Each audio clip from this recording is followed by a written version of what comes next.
আসসালামু আলাইকুম। আজকে আমি চলে এসেছি কফির একটা ফেস প্যাক নিয়ে। আজকের ফেস প্যাকটা হচ্ছে জাদুকরি একটা ফেস প্যাক। যাদের মুখে ব্রণের দাগ, মেস্তার দাগ এবং বয়সের ছাপ পড়ে গেছে তাদের জন্য অনেক উপকারী, এবং যাদের চোখের নিচে, কপালের উপরে ভাঁজ পড়ে গেছে তাদের জন্য অনেক উপকারী একটা ফেস প্যাক। তো আমি প্রথমেই ২ চা চামচ কফি নিচ্ছি। আপনারা চাইলে এই ফেস প্যাকটা মুখে, ঘাড়ে এবং হাতেও ব্যবহার করতে পারেন।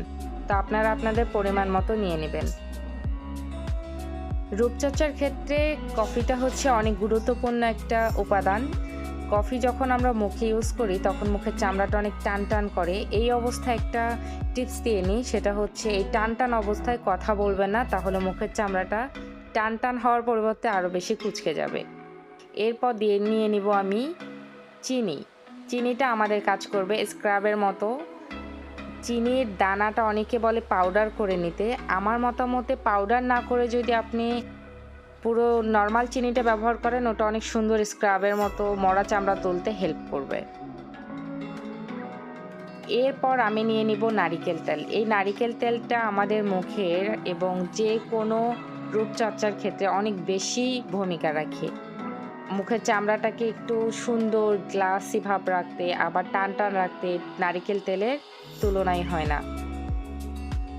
এখানে আমি আমার পরিমাণ মতো নারিকেল তেল নিয়েছি। আপনারা চাইলে বাড়িয়ে কিংবা কমিয়ে নিতে পারেন। এরপর আমি লেবু ব্যবহার করব। লেবুটা অ্যান্টিবায়োটিকের মতো কাজ করে। যদি কারো ব্রণের দাগ থাকে, ওই ব্রণের দাগটা তুলতে অনেক হেল্প করে। তারপর হচ্ছে আমাদের লোমকূপের মাঝে যে ময়লাগুলো থাকে, ওই ময়লাগুলোকেও পরিষ্কার করতে সাহায্য করে লেবুর রসটা। তবে এটা পরিমাণ মতো ব্যবহার করতে হবে, একটু বেশি ব্যবহার করা যাবে না। যাদের মুখের চামড়াটা পাতলা তারাই লেবুর রসটাকে স্কিপ করতে পারেন। এটার পরিবর্তে আপনারা গোলাপ জল কিংবা কোনো অ্যালোভেরা জেলও ব্যবহার করতে পারেন।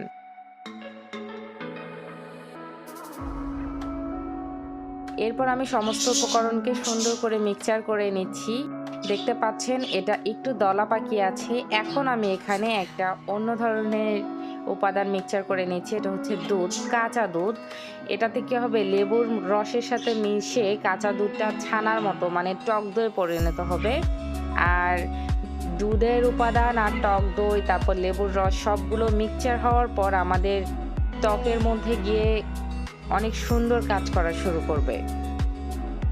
আর এটাকে অনেক ভালো করে মিক্সচার করতে হবে যতক্ষণ না দানা দানা ভাবটা একবারে মিহি হয়ে যায়। কিছু থাকলেও সমস্যা নেই, ওটা স্ক্রাবের জন্য কাজ করবে। বাট এই যে একটুখানি উপাদান অনেকগুলো হয়ে গেছে, এখন এই পর্যায়ে এটা আমরা অ্যাপ্লাই করতে পারবো।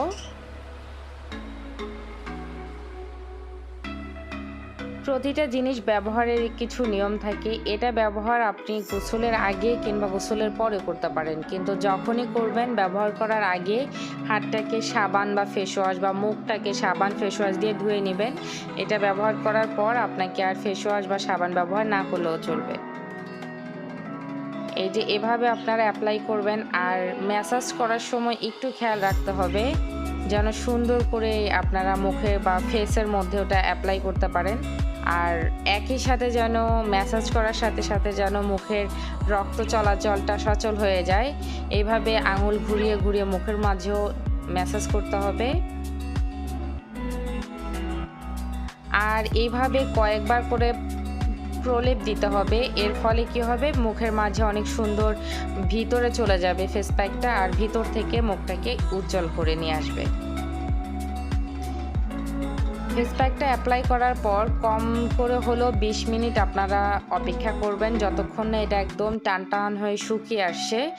আর এই 20 মিনিট আপনারা কেউ কথা বলবেন না, চুপচাপ কেউ কোরআন তেলাওয়াত শুনতে পারেন কিংবা হাদিস কিংবা কোনো ওয়াজ। এর ফলে আপনারা রিল্যাক্স থাকবেন।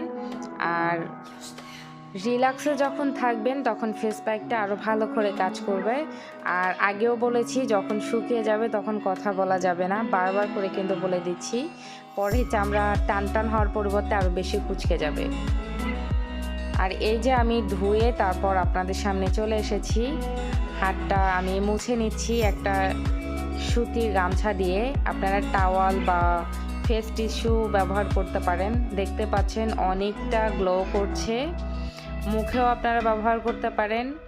আশা করছি আপনারা নিরাশ হবেন না। ফেস প্যাকটা আপনাদের কাজে দিবে। তো আমার চ্যানেলে নতুন হলে চ্যানেলটাকে সাবস্ক্রাইব করতে ভুলবেন না, আর ছোট্ট একটা লাইক দিয়ে দিবেন। এতে করে আমার অনেক উপকার হবে। সবাই ভালো থাকবেন। আল্লাহ হাফেজ।